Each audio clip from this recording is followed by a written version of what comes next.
Holy crap, you scanned a GEOS datapad? I haven't seen one of those since I signed up. They're a local brand on Gateway Station. Tower 6, level 33. They'd acquire parts from big companies, closeouts, auctions, and assemble them into gear the megacorporations would charge twice as much for. Somebody on Wayland's staff must be my neighbor. I'm from Gateway, born and raised. It's a primary orbital port for the United Americas, built in 2030. We hold geosync over Quito, Ecuador, but we're an independent territory. 30,000 permanent residents, our own rep in the UA Assembly, and our own customs laws.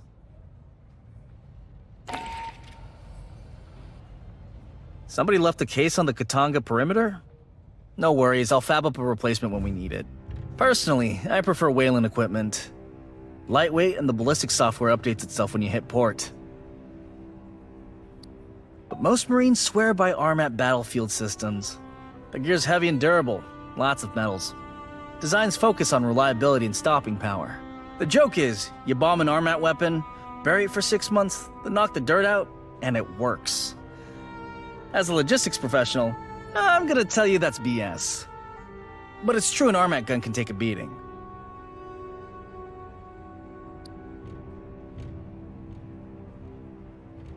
Between you and me, I think most Marines like RMAT because they're the only major defense contractor in the United Americas.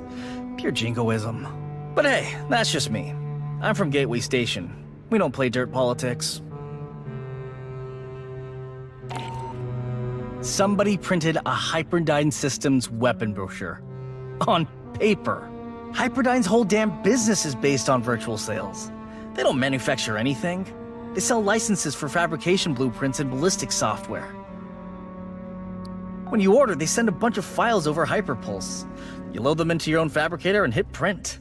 Look, I know Hyperdyne is technically the enemy. They design small arms for the Union of Progressive Peoples. But they know how to run a business. Few colonies in the Hyades had heavy industry, and they were short on freighters. But every outpost had general-purpose commercial fabricators. Hyperdyne knows where the wind's blowing. That's how they survived as a UPP state enterprise when other Hyades megacorps got nationalized.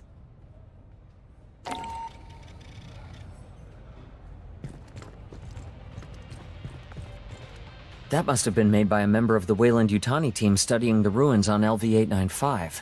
They're strange. The outermost, you could mistake for something built by humans. Big slab stone construction. The only weird parts are the doors. The second section has the heads and statues. That's not stone. It looks like it, but samples show woven helical structures. Rigid collagens, aragonite, biopolymers. Bone. Genetically engineered, stronger than steel. Finally, there's the section of carbonized metal, the deepest and most advanced bits. Encased behind the metal are biological systems, nerves, and organs. I don't know what to make of it. It's like there's 2 or 3 different cultures, different technology levels. But there's a set of characters in all 3 sections. They translate something like, those who birth and kill. Esther says creator-destroyers is probably closer idiomatically. You found that in the ruins? One of the Weyland-Yutani team must have brought it. Guess they had a sense of irony. Elizabeth Shaw and Charlie Holloway disappeared on the Prometheus mission over a century ago. They were archaeologists who thought human development was influenced or directed by aliens from space. Real crackpot stuff, right? I mean, you have to wonder why Peter Weyland bankrolled their expedition. Anyways, after Prometheus disappeared, their academic papers were taken out of publication. They're a cautionary tale in my field. That's one of the jars' pathogen comes in. You don't seem affected. I'll assume it was empty when you found it. In each one of those jars, there's 4 ampules of pathogen, packed in some kind of preservative slime. Or maybe it's for shock absorption. Just a drop of pathogen by injection or ingestion can cause mutations.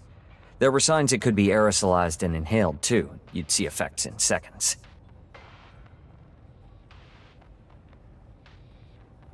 The Paula Station team didn't know where the company got it. It's crazy advanced genetic engineering, biological nanotechnology. Beyond anything they'd ever seen. Beyond theories, even. Now we know it came from those 4,000-year-old ruins. Which means whoever made those ruins probably made pathogen.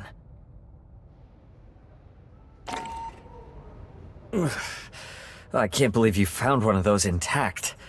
See the black veining? Yeah, that's distinctive to mutation caused by pathogen exposure. Yeah, I can't guess what this creature used to be. Maybe something native to LV-895, maybe one of the rats from Paula Station. Pathogen messes with the DNA in animal life forms, leaves plants and fungus alone. It's like it puts genetic code through a blender, and they come out enhanced physically, faster, stronger, more durable. The downside is, mental development seems to atrophy or get reset. Mutants can problem solve, but a human we saw affected, it didn't recognize anyone. It just ate. Anything mutated by pathogen comes out pure aggression. Like they take survival of the fittest as a personal dare. Wow. That's genuine alien technology.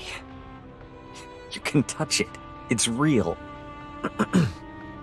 This is a helmet from one of the ruin builders, right? What did Wayland Yutani call them? Engineers. Okay. From the suits and the statues, we can tell the engineers were biped and humanoid. Hands with fingers. A head with sensory organs. A lot like Earth life. Very human. But 3 meters tall. Giants. Look at the interior of that helmet. It looks like blood vessels. Glands? That isn't mechanical, not entirely. It's biotechnology. I wonder if all engineer equipment is like this.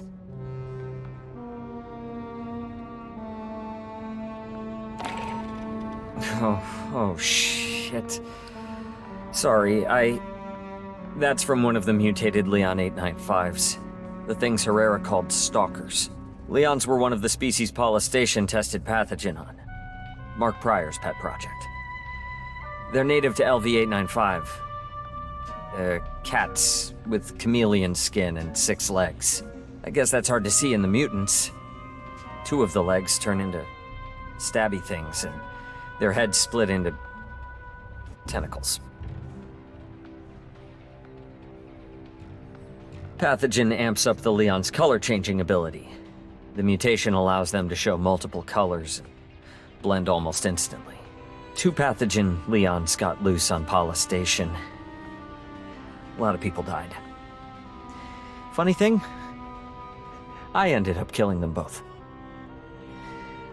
Seeing this, it still freaks me out.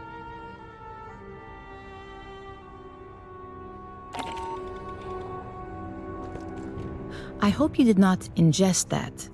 It is an internal lubricant used by synthetics like myself. Artificial people, if you prefer, or simply androids. We are designed to mimic human form and behavior, and can perform many tasks, often ones that humans find upsetting, unethical, or physically uncomfortable. In the previous century, there were cases where synthetics became unstable. The initial solution was to make our minds less complex. Since the 2160s, synthetics are constrained by hard-coded laws governing acceptable behavior towards humans. The colonial marines employ synthetics in various roles. The integer series are low-sapient combat models. Perhaps you've deployed with our platoons Alpha and Beta? High-functioning bishops and esters operate support equipment, analyze scientific anomalies, and provide medical care. That is a Seegson maintenance jack, a standard accessory included with each sale of Working Joe synthetics. The Working Joe was a class of low-sapient android popular last century. They were, if you will pardon my saying, an unsophisticated design.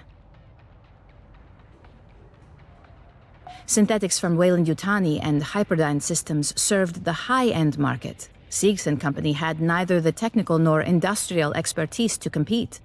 Working Joes were assembled from inexpensive commercial electronics. In a time when disguised synthetics were misused to monitor or discipline human employees, Siegson marketed with the slogan, "You always know a working Joe." Their crude appearance was a selling point among those fearful of synthetic infiltration.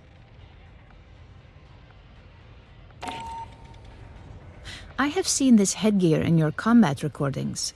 It is worn by Weyland-Yutani's security synthetics. Human form androids are used for many applications, from administration to combat. Personal and corporate security are historically among the most popular fields. One of the earliest mass-produced security models was Weyland-Yutani's Davis from the late 2130s. Security synthetics often possess limited and inflexible intellects. Strict adherence to orders makes them preferable for riot control and strike-breaking. They cannot sympathize with those they are deployed against. Weyland-Yutani used many security synthetics at Pala Station. Perhaps this was because xenomorphs do not perceive synthetics as a threat or potential host. Unless attacked, they ignore androids. May I examine your scan of Cynthia's server hardware? She was a curious variation of the mother computer concept. Mother systems have existed since the early period of exocolonization. They are immobile, mainframe-based artificial intelligences that regulate all systems on a spacecraft. The premier example is Weyland-Yutani's Mother series, which lent their name to all AIs of the type. Competing brands include Siegson's Apollo and Hyperdyne's Proxy. Compared to synthetics, mother systems are many times more intelligent and capable. However, they have rudimentary socialization programming. You would find them cold and uncommunicative, while a human crew travels in hypersleep. A ship's mother system works with a synthetic partner like myself to maintain the vessel.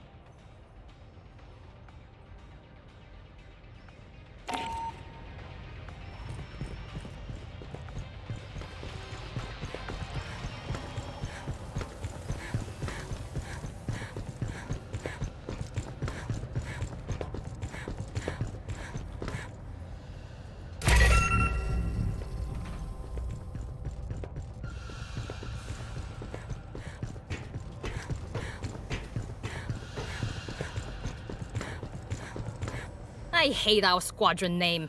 When I flew interceptors, the squadrons had decent names. Predators, gunslingers.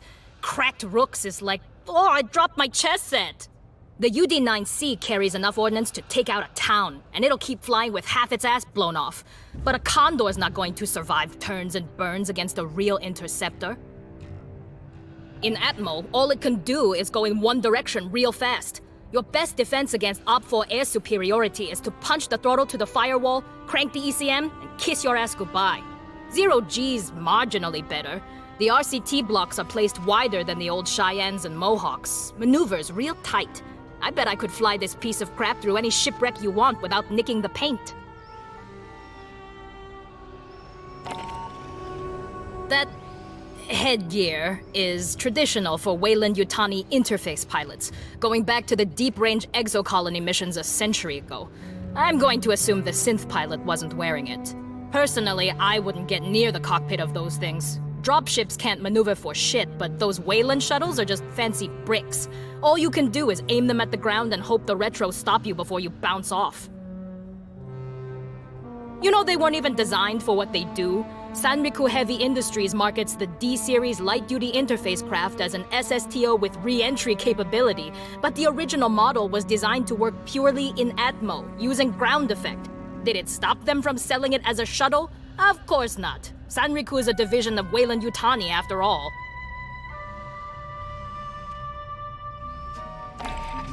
The synths used a flute to start up the alien ship? A flute. Alright, fine. Makes as much sense as a 4,000-year-old ship with nerves and organs. I can't even tell what direction it's supposed to fly in. Maybe it doesn't matter. The public address was talking about paragravity drive. We have artificial gravity, right? Scale up that tech, perfect it. You can use it to counter gravity. Float over a planet like you're in 0G. Or project a gravity well in front of your ship and just fall into it. If the engineers who made those ruins have that kind of technology, I don't know how we'd fight them. Say one of those shows up over Earth, loaded with pathogen. How do we fight something that could throw a singularity at us? What did you find over there? Parliamentary solicit... This has to be from the Three-World Empire. Whoever Wayland Yutani had running security on Katanga must have been lining up their next contract. The 3WE has a smaller military than they need. Every year the Solar Parliament says they're going to expand recruitment. Every year it gets tied up in committees. And every year they end up paying twice as much for private military contractors from Wayland Yutani. They love bureaucracy over there. You blend the UK, Japan, and Europe, mix in technocrats from Titan and executives from Mars. About all they have in common is love of paperwork.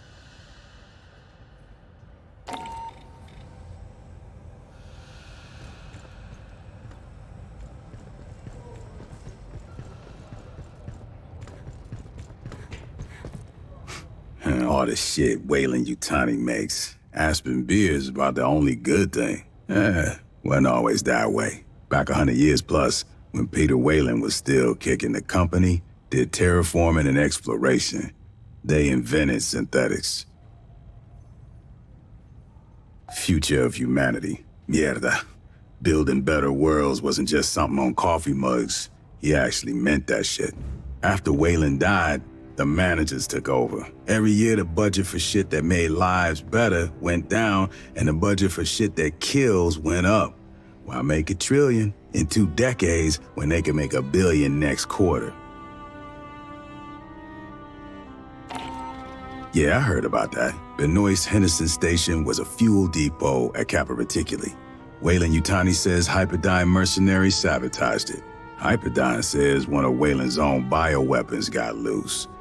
You figure that out. Either way, the depot blew up. 1,000 civilians died, food shipments got delayed for months. Shit like that, why they passed the Colonial Protection Act in '87. After the Frontier War, everybody wised up to how far the megacorps had gone. The further from Earth they moved, the more they figured they could ignore governments and act like them in their own selves. Hire private armies and send them at each other. The CPA authorized the expansion of the Corps. Now, we come out here, patrol, and make sure the companies are playing nice, following the law, paying their taxes, and leaving the little people out of their bosta. You found old dog tags on Katanga. Shit. Rumor control. This don't go beyond you and me. Comprendo? The Corporal Olivia ship who owned these dog tags, that's our colonel. Some 20 years back, her unit responded to a Xeno outbreak at a Seegson colony. The survivors evac to an orbital refinery, Katanga, but the bugs came with. Shit went bad. A civilian with a grudge took control of the refinery.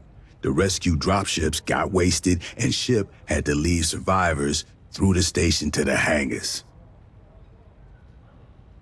A lot of people got killed. Civvies and ship's team. The bad guy herded them into Xeno ambushes, ground them up in the works. Now, ship don't talk about how it ended, even with me. And I served 2 tours with her now. So don't you go asking her nothing. Been looking for that banner. Should be hung up in the briefing room. Somebody must have got drunk and grabbed it. When I find out who, I'll feed their ass to a lion worm. Yo, listen up. I ain't gonna quiz your knowledge. If you got through boot, you know it. 101 years ago, they renamed the USMC the Colonial Marines. For a long-ass while, we operated as a U.S. national service under United America's Allied Command. After the Colonial Protection Act, they got serious about force integration, renamed us the United America's Colonial Marines, stepped up recruitment outside North America. Our mission's the same, The interstellar force and readiness, solving the operational and logistical challenges of assaulting and securing an unfriendly and potentially uninhabitable planetoid with only upwell support. You got it?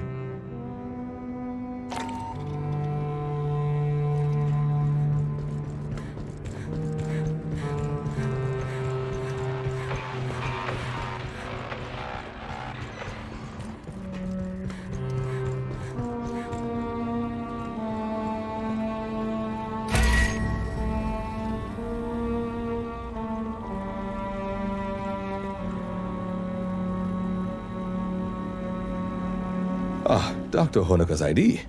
May I have a copy of your scan? Corporate badges contain employee personnel files. Likely nothing we didn't already know, but it's best to be thorough.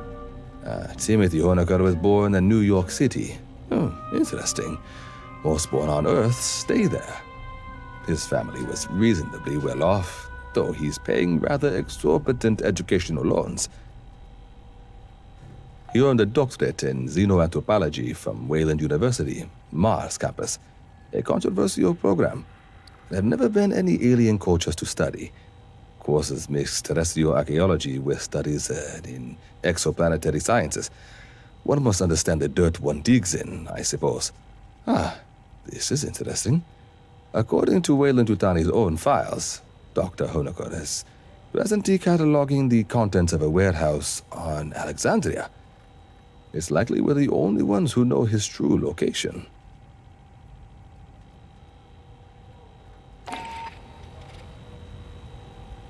You pulled data off a company tablet.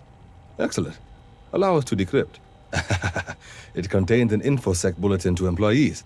Unsecured electronic records may be cracked by the Colonial Marines' intelligence, surveillance, and reconnaissance service.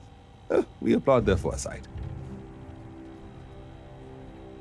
Commissars formed after the Frontier War. With the passage of the Colonial Protection Act, we provided oversight to eliminate corporate influence on the Colonial Marines. Over time, our mandate expanded to most intelligence tasks. Strategically, we enjoy all the sources you'd expect, from cyber warfare backdoors to interstellar keyhole probes. Tactically, we supervise Marine sniper and recon teams. Frontline Marines often mistrust Commissar's motivation, which is regrettable. We all serve in our own ways. Oh, your family is doing quite well, by the way. I thought you'd want to know.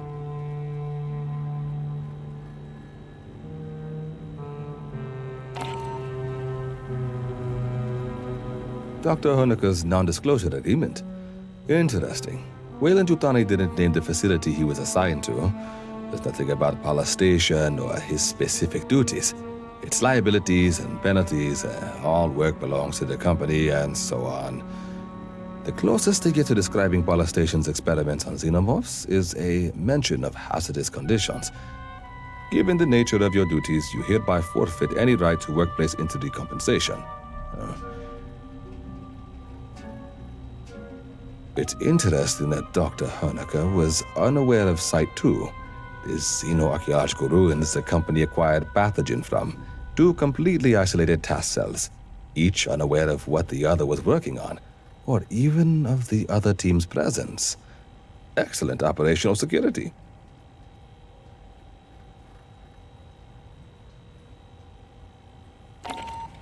You scanned a badge for Cynthia Rodriguez. May I have a copy? Corporate IDs contain a personnel file. We know Rodriguez was a cover identity for a synthetic controlled by Paula Station's mother computer, Cynthia. Her employee of record is a cover story crafted by Wayland Yutani's IT division.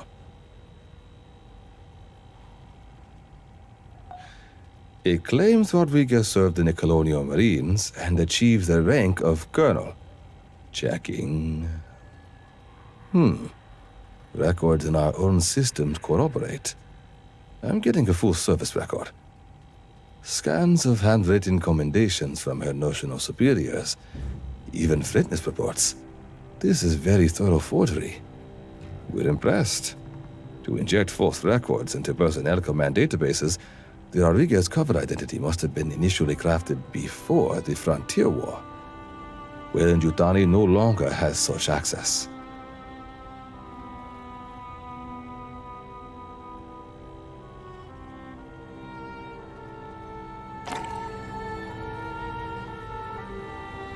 A corporate intelligence report.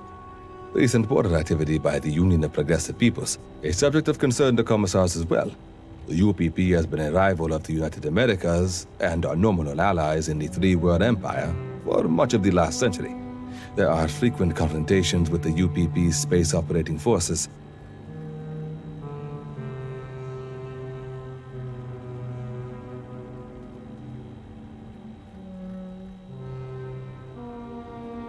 Things were more contained before the Hyades revolts of the 50s and 60s. Lack of attention to corporate abuses in the colonies drove many to embrace the UPP's anti-capitalist sentiments. To summarize the current balance of power, we enjoy the most robust industry. Our three WE allies possess the finest technology, but the UPP has the largest population base. Most Marines refer to UPP forces as proggies. They often call us corporatists.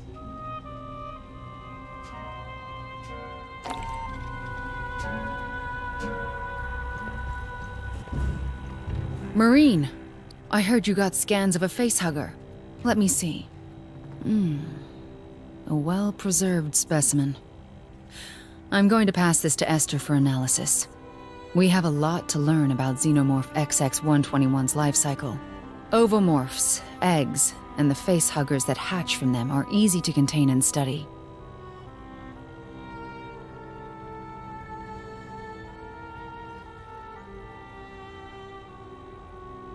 Once the parasitic phase ends in a chest burster, it gets hard. Adult forms are hostile. Acid blood melts autopsy equipment. Studies are complicated by the DNA reflex. The host parasitized by a xenomorph changes the morphology and behavior of the adult form.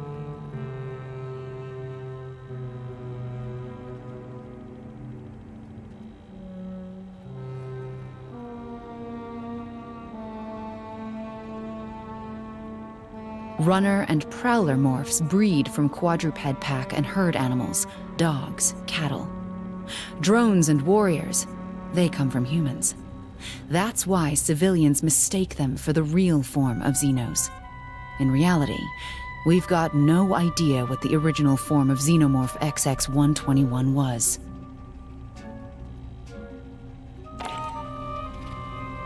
You scanned a Xenomorph organ? Show me your data. Acid spray gland, relatively intact. I'll give this a good review later. Spitters are interesting. Most forms of xenomorph charge and attack with claws and striking teeth. These things deliberately keep their distance. They have claws and teeth, and they'll use them if you're stupid enough to get close. Mostly they spray acid, like terrestrial oogpeister beetles or spitting cobras. I've seen reports of ranges up to 25 meters. I'm damn curious to know what these things breed out of. We've seen spitters before, but not often. And this head shape is unique. They must come from something native to LV-895.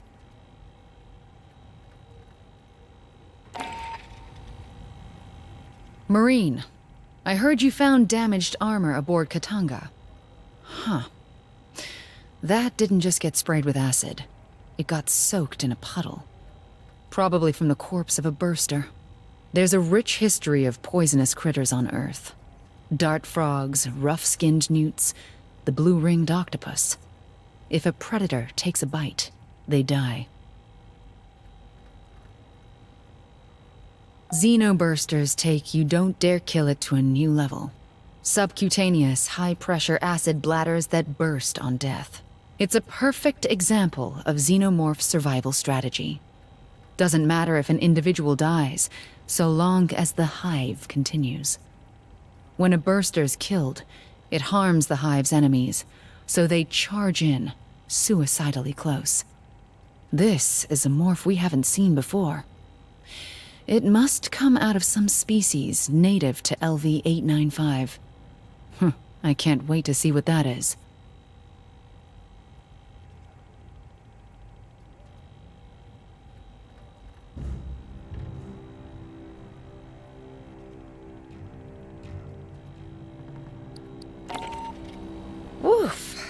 Does that smell you, Marine?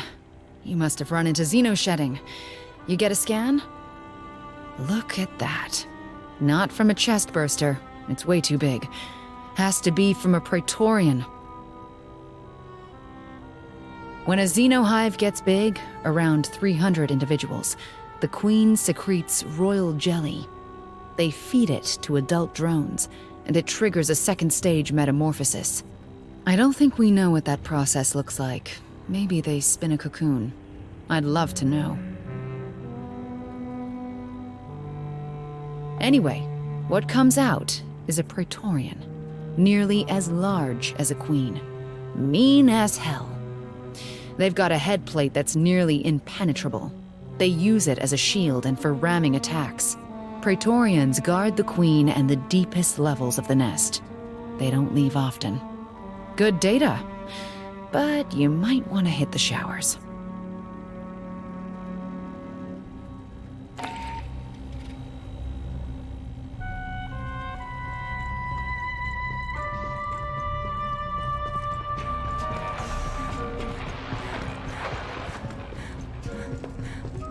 Yes, I've seen the commissioning plaque. The Tianjin-class assault ships were designed to enforce the Colonial Protection Act. The first came off the lines in '93. In theory, we can patrol independently. A Marine battalion and a dropship squadron can handle any problem on the ground. And we've got Park's fabricators. We can make whatever ammo, parts, and weapons we need. The old Conestoga and Bougainville transports had to restock at logistical flotillas.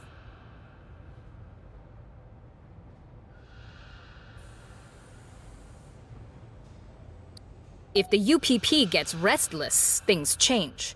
Endeavor's a transport. We've got kinetics and nukes for planetary bombardment, and enough Dews and ASATs to roast pirates and mercs. But a real warship or a squadron of strike bombers would shred this beast into confetti.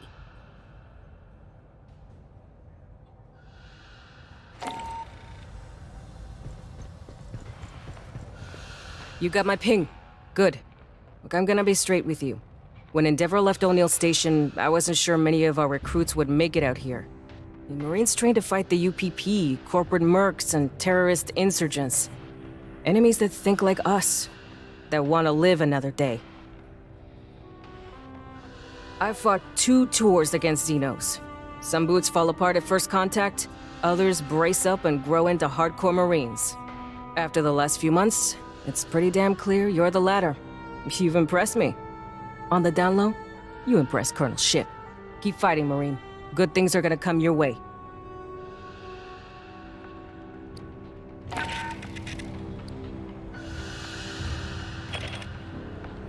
What'd you find? Colonial indenture contract. Oh, those are fun. From Seegson, dated 2175. So, look, people in the Corps wanna move out to the colonies, right? Maybe there ain't jobs. Maybe they're dreamers. So they signed with a megacorp. A company pays for passage, then they work for X years. That's how people get stuck out here. Most end up in the Outer Rim, places settled enough to vote, have schools and mail, regular cargo and passenger shipping. And some get sent to the frontier. Everything between the Outer Rim and wherever the furthest surveyor is. Those are just outposts. Rough and ugly, terraformers, mine shafts, and prefab shacks. These days, the Outer Rim's 100 light years from Earth, give or take. Last 20 years, the companies have set stakes farther and farther out.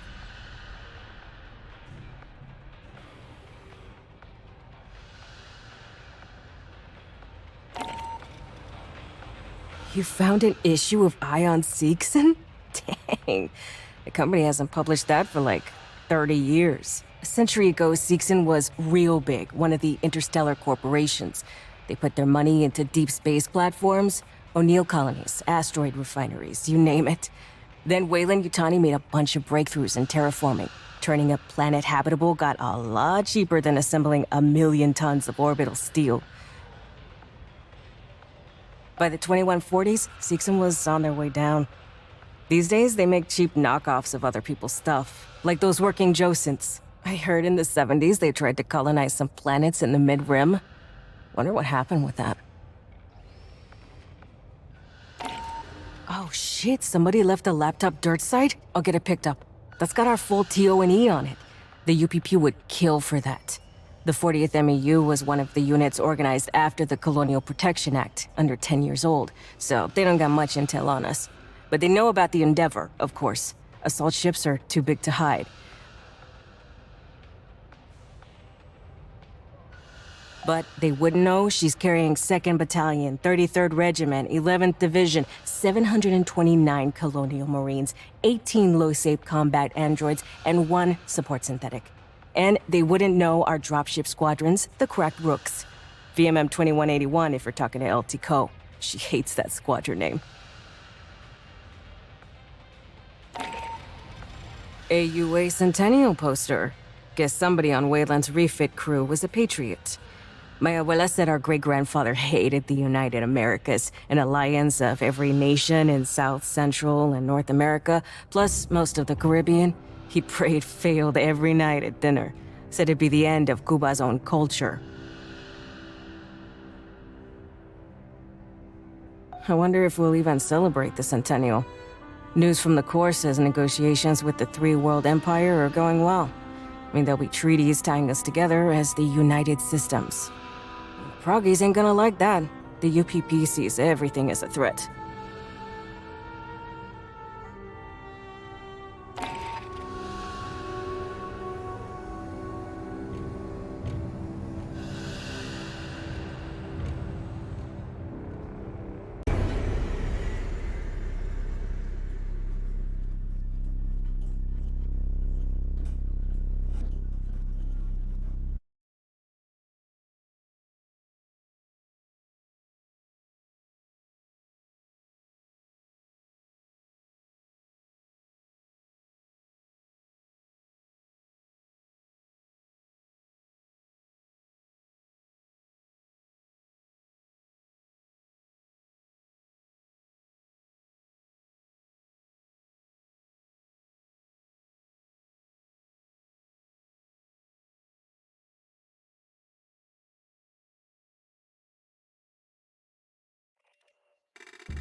Fireteam, we got a salvage job happening in a nearby sector. Our job is to lure the Xenos away from that engineering team. We've prepped a defensive position for you. When you're ready to start, hit the control for the air shafts.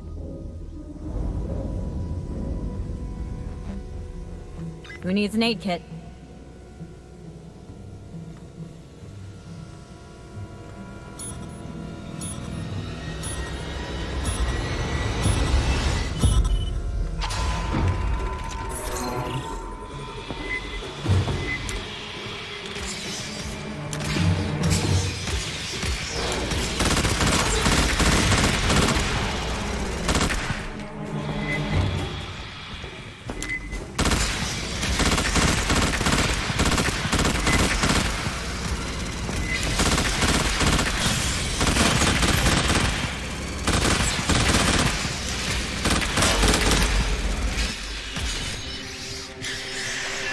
Next wave won't hit for a few.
Got a few seconds.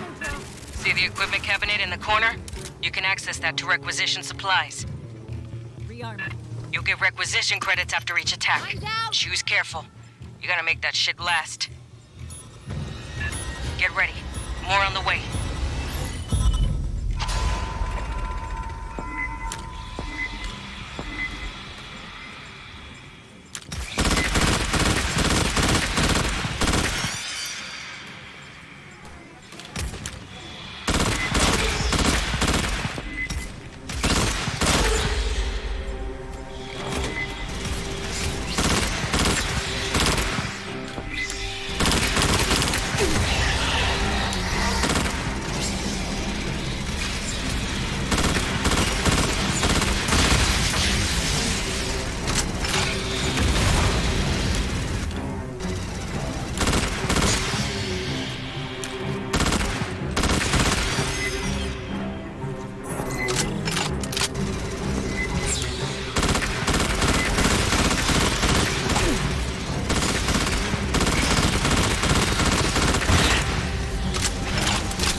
Catch your breath.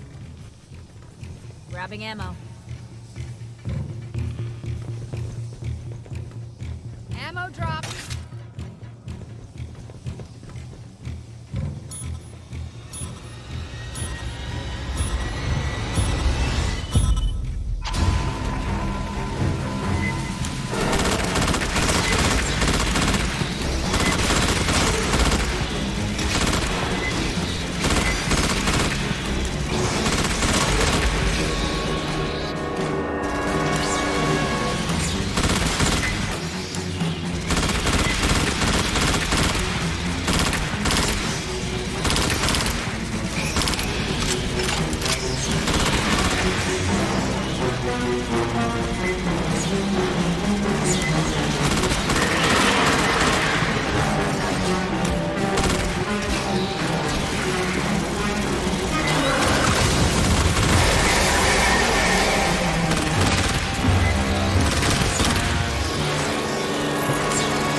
Secure.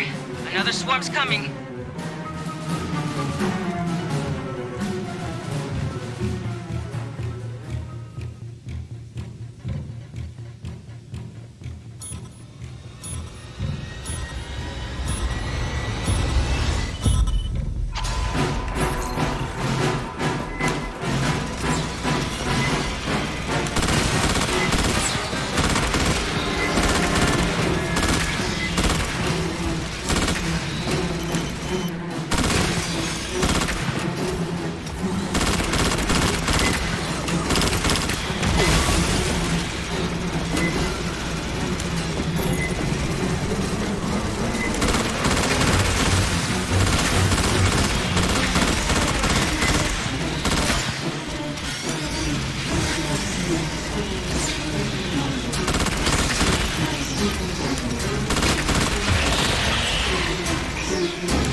They're regrouping.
this group.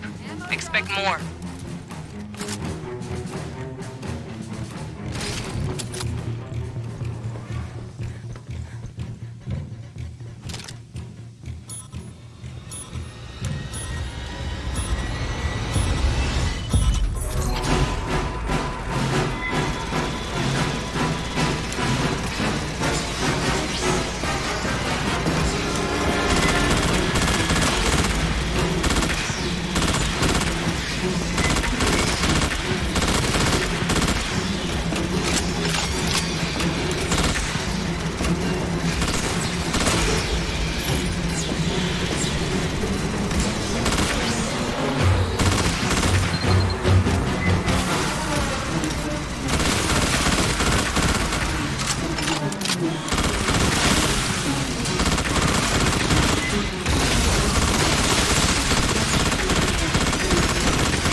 For now.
got you.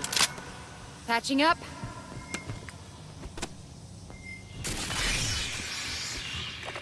They pulled back, for now. Ammo drop here. Rearming.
Fireteam, our engineers completed their salvage. We got another salvage coming up. We can pull you out, or you could keep distracting the bugs.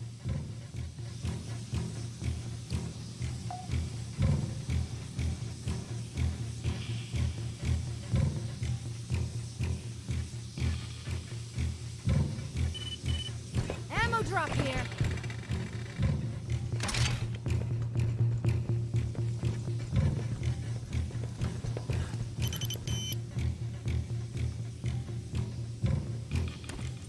Mine's out.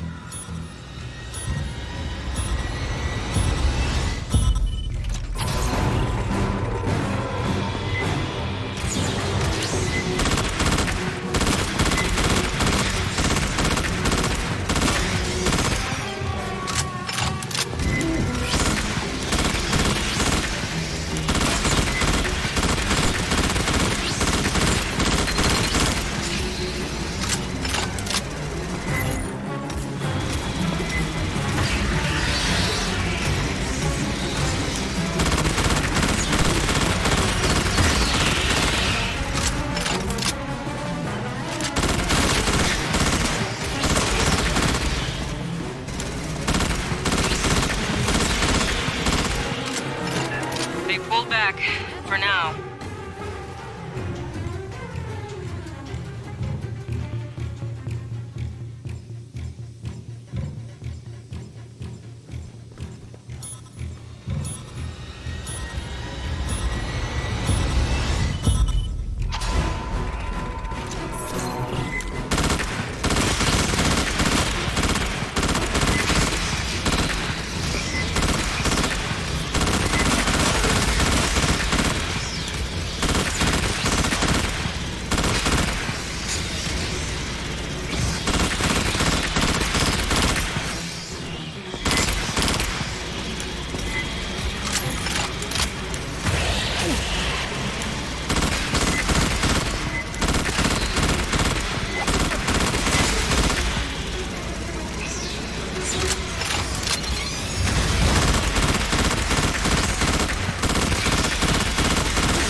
they come back.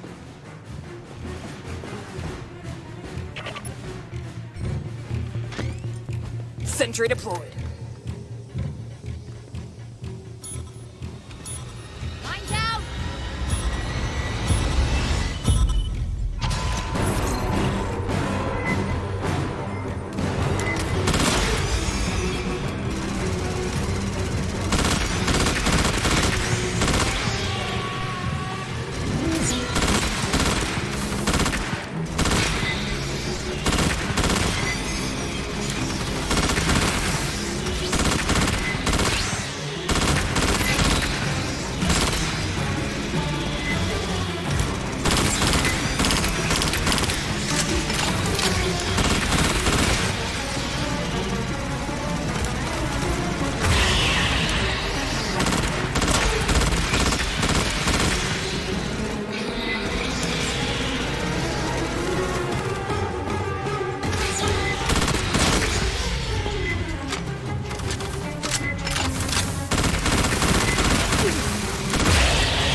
Catch up while you got time.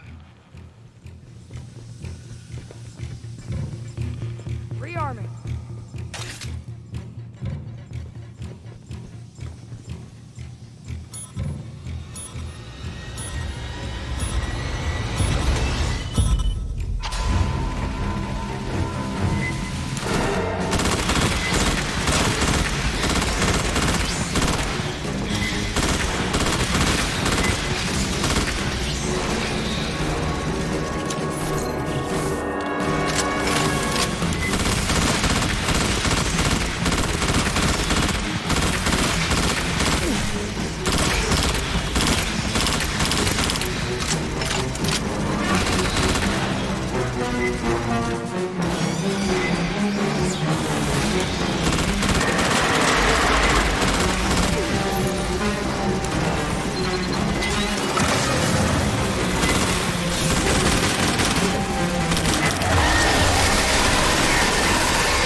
Cabinet.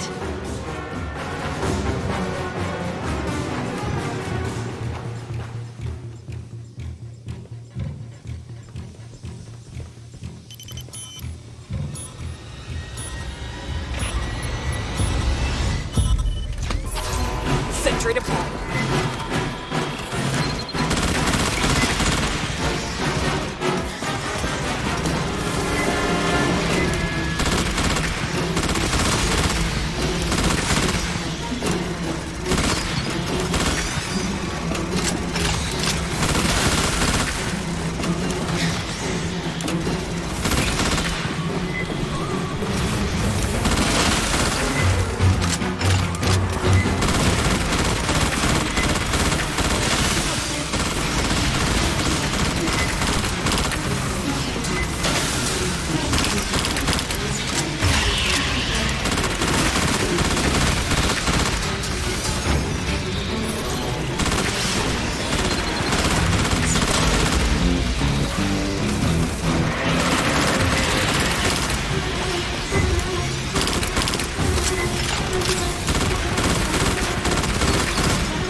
pissing them off.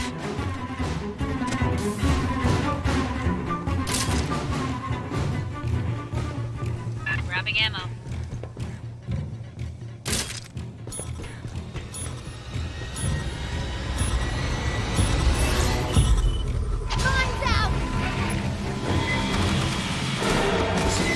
Sentry deployed.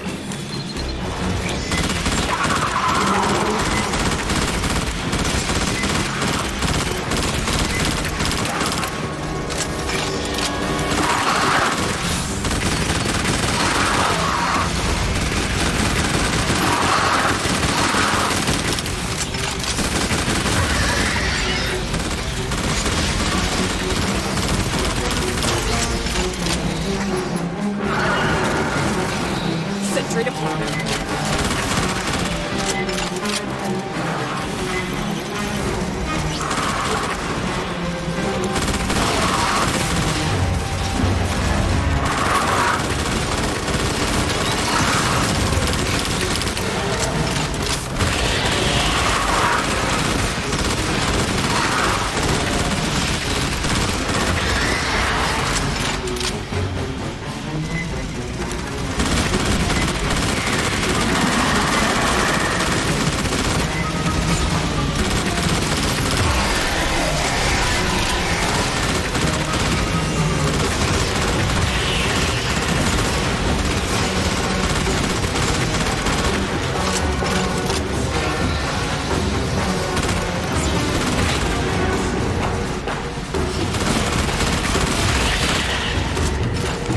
Pull up your socks, huh?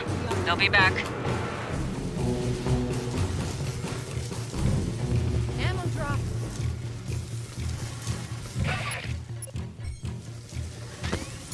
Sentry deployed. Lights out.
Board's clear.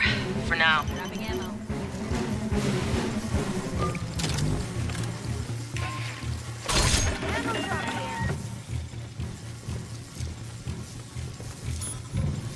Grabbing ammo.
Sentry deployed.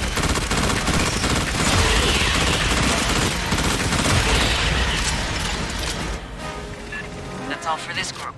Expect more. Patching up. Rearming.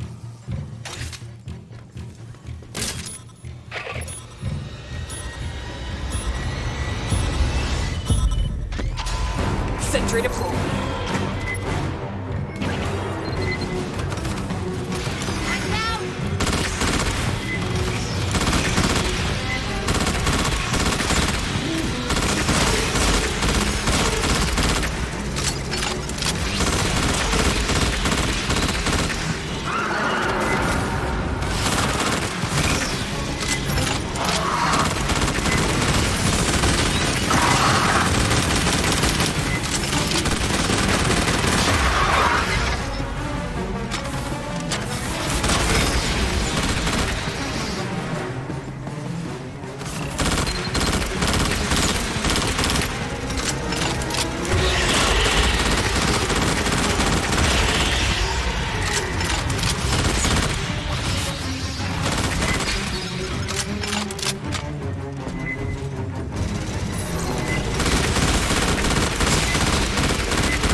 Grabbing ammo. Line's out.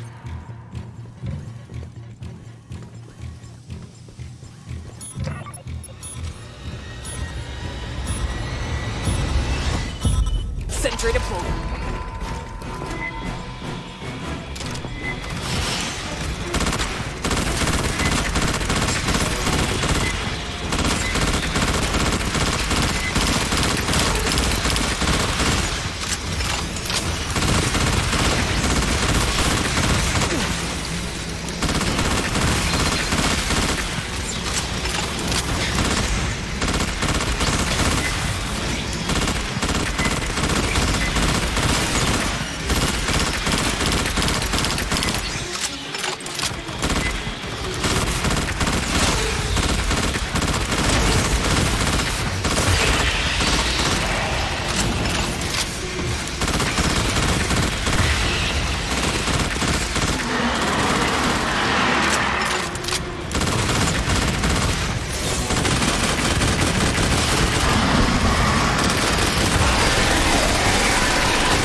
Great distraction, Fireteam. Our engineer's finished.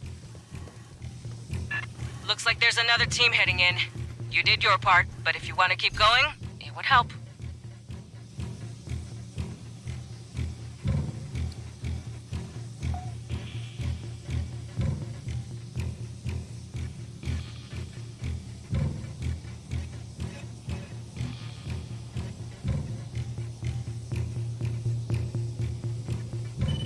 Ammo drop. Patching up.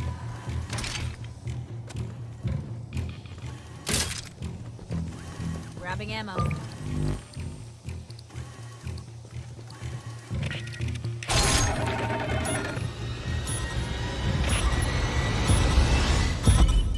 Sentry deployed.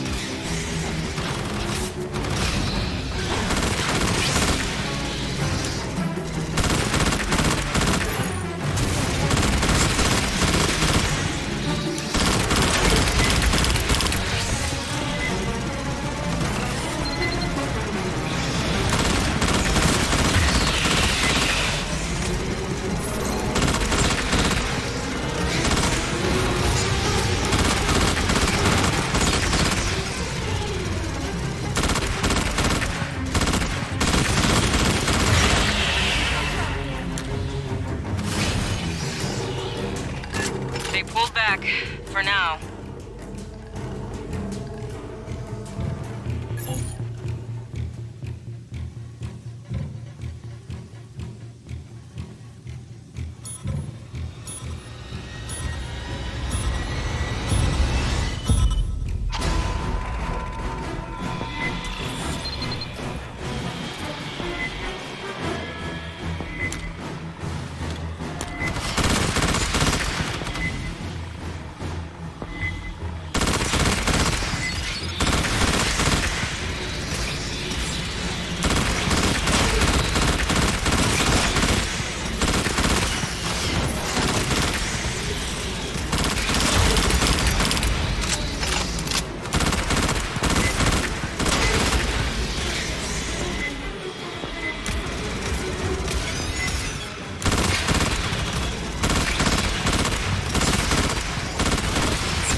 Secure. Another swarm's coming.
We'll be back.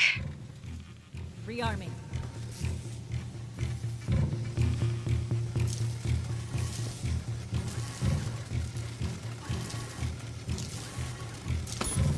Lines out.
Another swarm's coming.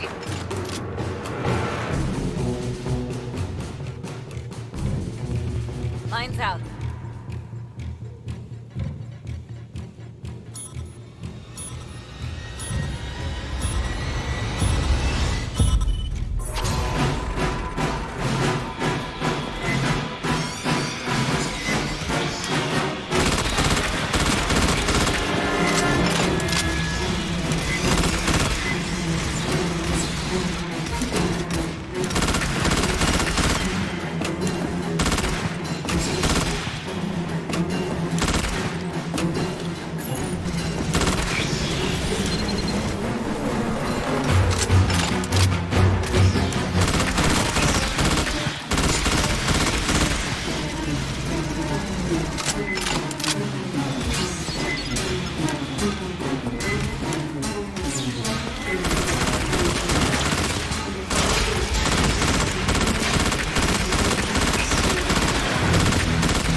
not quitting.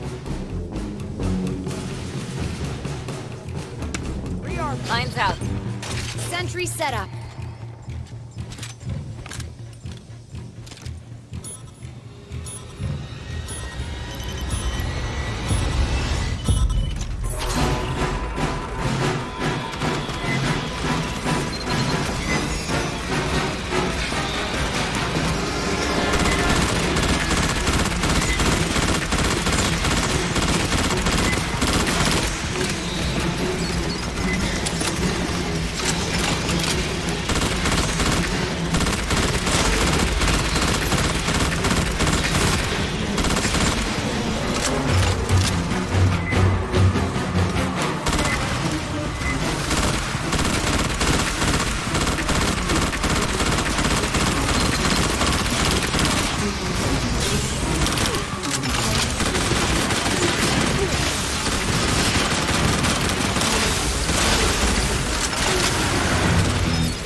You're good, but more on the way.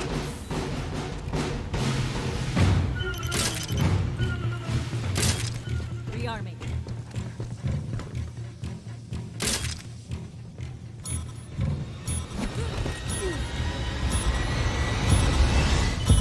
Grabbing in.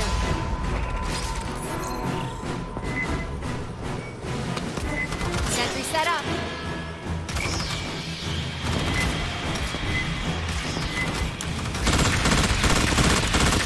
Sentry deployed.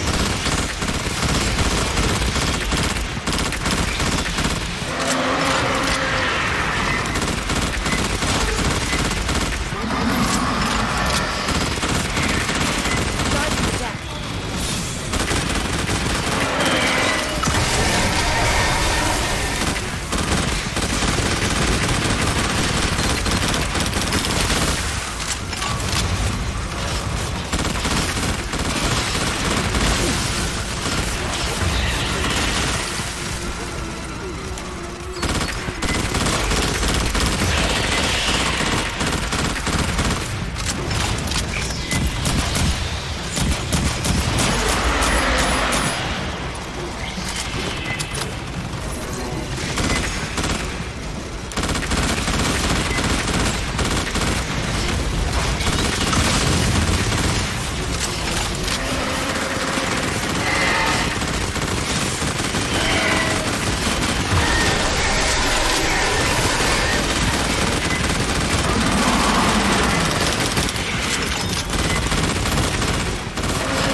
Pendejos don't know when to quit.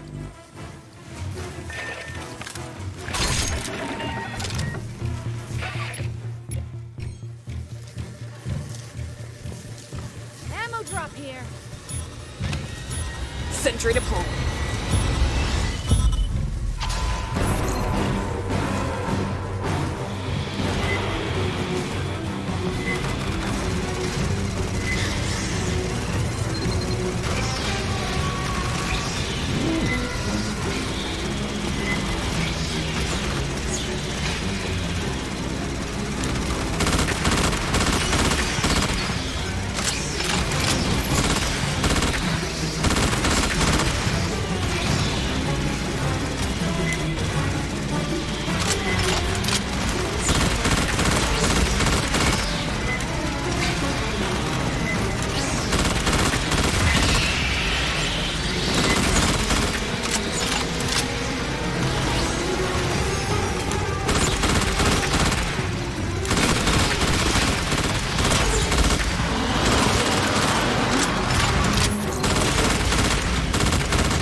Patching up.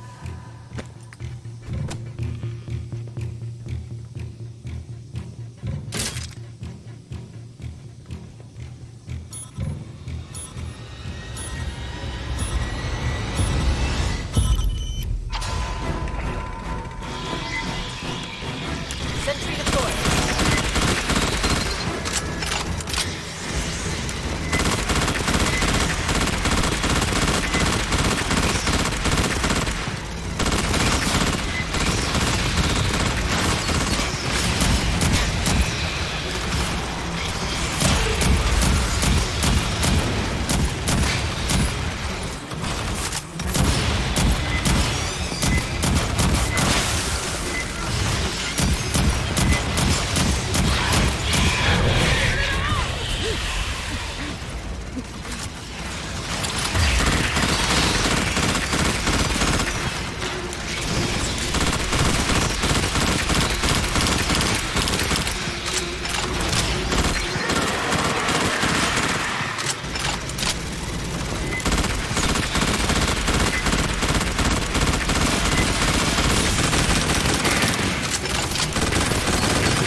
Catching up!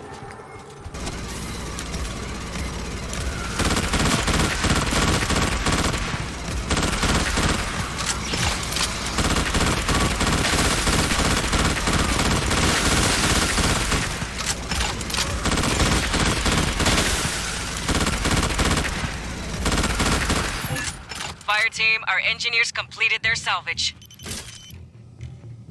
We got another salvage coming up. We can pull you out, or you could keep distracting the bugs.